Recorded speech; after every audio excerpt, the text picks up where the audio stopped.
This is Deb Tim, a Canadian girl, and today I want to share with you my 75-gallon African Cichlid aquarium. Over my shoulder here, that's Della. She's Mama's cat. She's really special, and I will share some about her as well in the future. But today we're going to look at my 75-gallon African Cichlid community tank. So please stay tuned.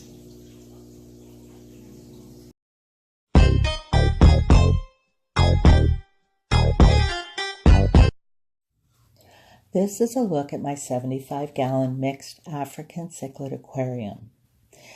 This is following a water change and a rescape I did over the weekend.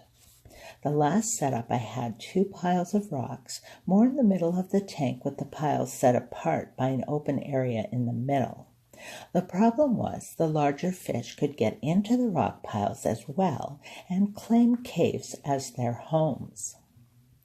This time, the rocks are primarily for the little juveniles that I added last week.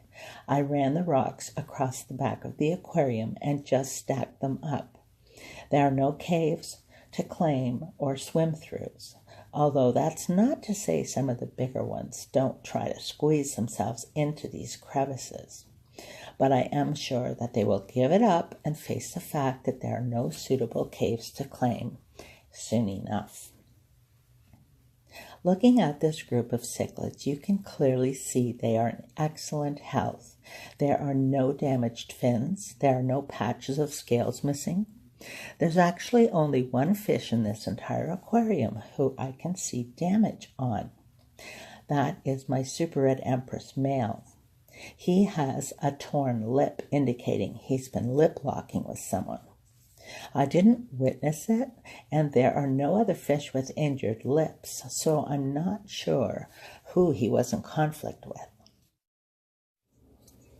When I did my water change, I did find one small cichlid that was injured and died. It looked like he was bitten, but only one casualty is not too upsetting for me. When I added the small ones last week, I added about a dozen of the ones that I was given that I hoped to grow out.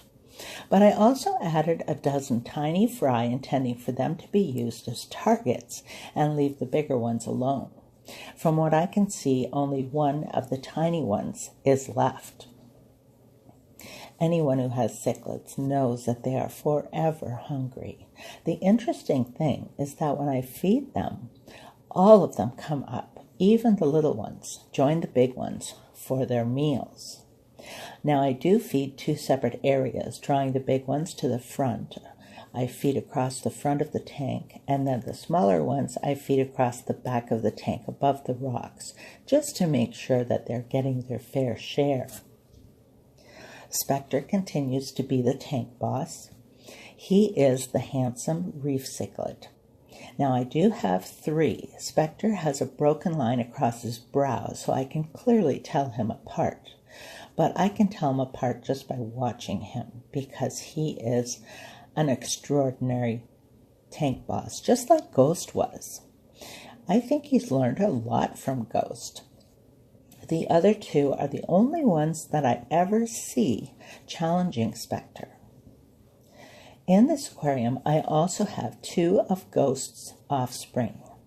They are very mellow and show no interest in challenging for position yet. But I'm very happy how Spectre is taking care of his kingdom. When you see cichlids like this, who have no injuries, who have no patches of scales missing, nice round bellies, beautiful finnage, those are all elements that are due to having an excellent tank boss. You know, I personally think the most important part of having a healthy, vibrant African cichlid community lies in having an excellent tank boss. I'm really lucky there that I have Spectre. I have a number of tanks. I have a 150-gallon Geophagus aquarium. I have a 75-gallon home to my little hump and the parrots. I have a tropical community aquarium as well. Of all these aquariums, this one is still my absolute favorite to watch. There's always something going on or something you can learn by watching these fish. I think until you own African cichlids or South and Central American cichlids, you will not experience a good dose of MTS. This is Deb Tim signing out. Thanks so much for watching. I hope you're having a great day, and I hope your week is off to a wonderful start. And I'll talk to you soon. Bye.